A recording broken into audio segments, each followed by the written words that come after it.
All right. Hello. Bonjour from Canada. My name is Brad Marsden, and I am from the Gitxsan Nation in northern British Columbia, so that would be northern Canada. What I do in Vancouver in Canada is I talk about the historical trauma that has plagued my people for the last 500 years. And it's a growing movement. It's called the Truth and Reconciliation. I'm not too sure if anybody has heard about that. Um, so what they're wanting to do is the government wants to reconcile the relationship. They've already made the apology, and they want to reconcile the relationship with the First Nations people, the Indians, the Indigenous. And what I've been doing is I've been sort of walking them through walking them through the last 500 years of my people in Canada, and all of the, like all of the discrimination, all of the racism that we've all experienced, and all of that has psychological effects, right? And, like how many of you knew that we, as Native people in Canada, we weren't allowed to leave our reserve? Like we needed a note to leave our reserve. And a lot of and the workshops that I do, it's, even though it talks about the history of my people and the dates and the relevance to my people, it really is about oppression. Because when we look at what happened, when I walk you through with the workshops, we talk about, how things were before, how we lived as a communities before contact, before colonization. And then we start to look at how the colonization started to take place, i.e. they started using the law and policy to marginalize us. And we look at all of those effects. And I'll just go back to my personal history. I was raised on the reserve, and I was raised without my father. I was raised without my mother. My father passed away when I was 1, and my mother left home when I was 5. So I was raised with my grandparents, and I'm not too sure. A lot of Native people and Native communities, you get raised by your grandparents, and so I was really, I never understood anything about my people's history. As a 5-year-old, with a legacy of residential schools, which is called the boarding schools in the United States, with the legacy of residential schools, there was a lot of the legacy of broken families, the legacy of, loss of parenting, and the legacy of shaming and bullying in my communities. So, being fatherless and motherless in my communities, I was an easy target for the shaming and the bullying. And, as a little boy, me and my brother, 5, 6 years old, we didn't know how to comprehend what happened to my people for the last 500 years to create these individuals that I saw in my life. And it wasn't like I was 5 or 6 years old and I said, you know what, Doug, I don't know what happened here, but something happened here. Something happened on this land that we call our reservation. I don't know what it is, but I'm going to find out. And, there was nobody there to guide me through my negative experiences in life. And so naturally, I started to make beliefs and self-concepts about myself. And then when I go into town, to go grocery shopping, I could feel the racism towards my people. I could feel the sort of contempt towards my people. And when I look at that, I heard about all of the negative stereotypes about what Indians in Canada meant. Indians are lazy, Indians are drunks, Indians get everything for free, all of those negative. But the truth about what happened to my people was never exposed to Canadian society. Canadian society was left without that in the education books. And I asked the individuals in Canada, I said, to what extent is your knowledge of Canada? And what is the extent of the First Nations people knowledge to you? And they would always say, it was that one paragraph. We taught them how to farm. We taught them how to speak English. We taught them all of these different things. And so I was getting pummeled. My little brain as a 5-year-old boy was getting pummeled daily with the negative messages about what it meant to be Indian, drunks, lazy, unemployment. And then when I'd go and wake up on the reserve, I'd wake up on welfare day and I would see all of the alcohol. I would see all of the domestic disputes. I would see all of the financial abuse amongst my people. And so naturally I started to, those negative beliefs and that lack of parenting, I started to cement those deep core beliefs about who I am, those deep core beliefs about who my people are, those deep core beliefs about who my community is and my family. So naturally, I was trying to, as a little boy, I was trying to formulate I was trying so desperately to formulate my self-identity, you know, that identity that's going to be responsible for my success, my lack of success, my happiness, my lack of happiness. And I was trying to formulate that identity without any guidance because of the legacy of what happened to my people in Canada.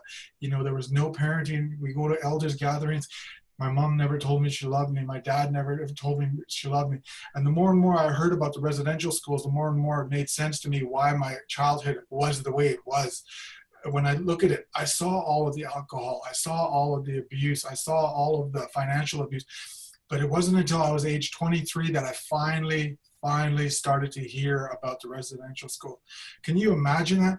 You know, 23 years old, you've been living this life that you thought was real, but then you never ever heard about the residential school. I never heard about the abuse that was towards my grandmother, my grandfather, my uncles, my aunts, and nobody in my community ever talked about the trauma that they received. So can you imagine a whole community exhibiting all of these traumatic consequences, all of these psychological responses to that trauma that nobody ever spoke about? So when I came out of, you know, when I came out of my mother's womb, I was like, I'm ready for the world. And the next thing you know, I saw all of the heartache. I saw all of the grief. I felt all of the loss. I felt all of the trauma. And out of those trauma, it has to express itself through all of the abuses that I mentioned.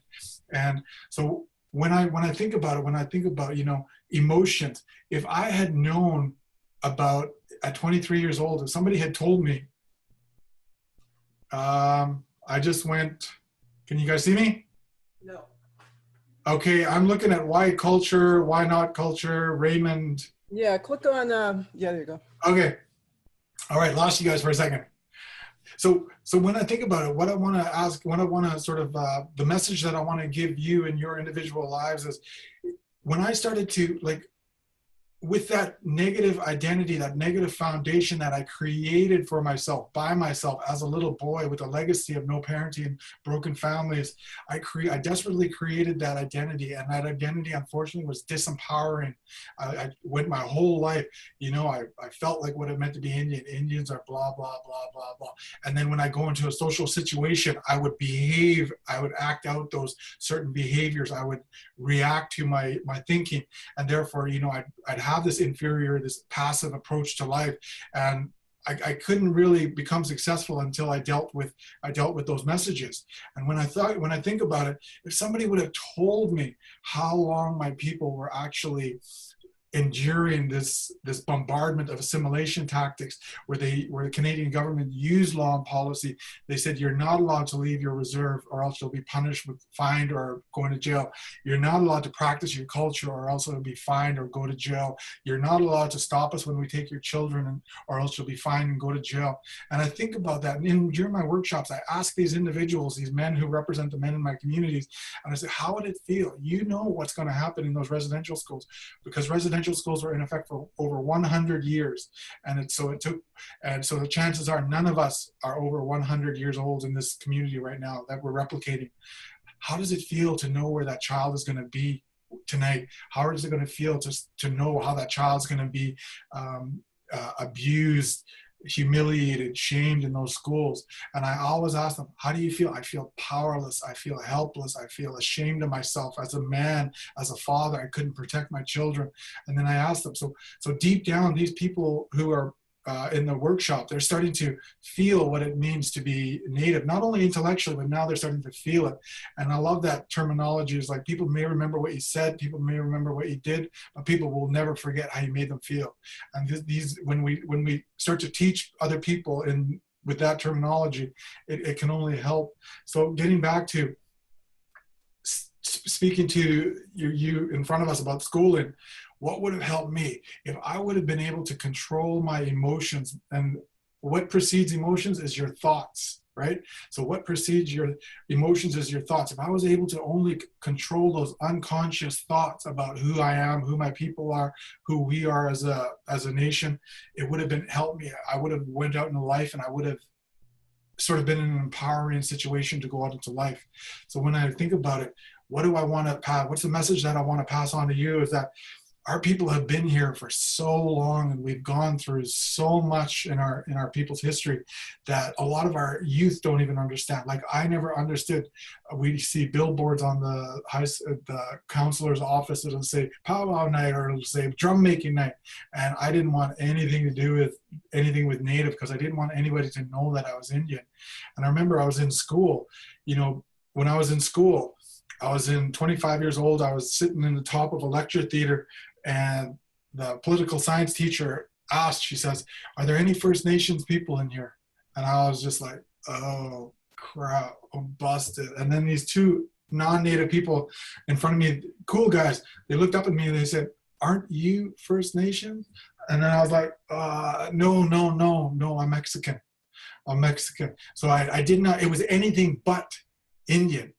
Because that's, and why wouldn't it be? Everything I was exposed to, everything I was told to, without any proper guidance as a little boy, I just started to, deep down to my core, I started to form my own identity. And like I mentioned, so let me just ask, because the next speaker is at 12:45. Is how did you come out of that? I mean, denying your own reality, denying who you are. It wasn't until I started to understand, like really, really understand my people's history, to really, it started to, sorry about that. I think my phone's buzzing.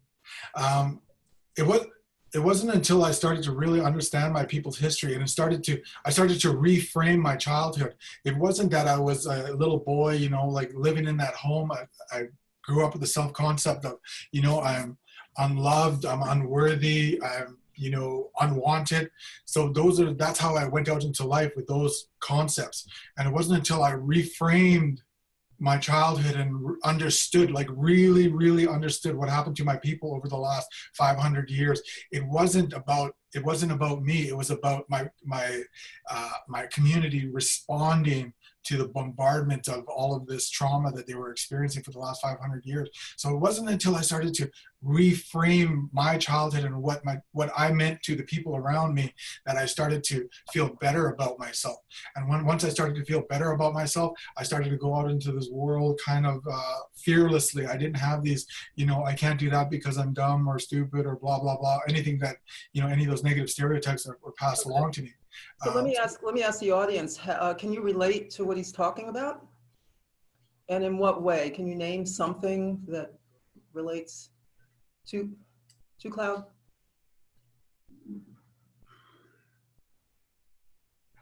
How are you doing? I'm doing good. My chief or my older cousin Owl here could speak more so about this, but we're Ramapo Lenape in northern New Jersey and southern New York State, and there were two boarding schools in particular that affected our people and that still affect us psychologically today. One being Letchworth Village, which was in New York State, and the other being the violent training schools. The violent training school actually practiced eugenics on our people, and Letchworth Village practiced sterilization on us in the 20s, early 20s, probably 23. So, you know, with the states coming into the mountains and taking the Ramapo youth, how that has affected us today still, you know, the effect on the land and the same things, you know, people in the area speaking about the tribe as being drunks or being, you know, several these crazy legends that they have about us. It begins to affect us. So there's some youth who would rather say that they're something else other than, you know, First Nations. So with that, we can relate also.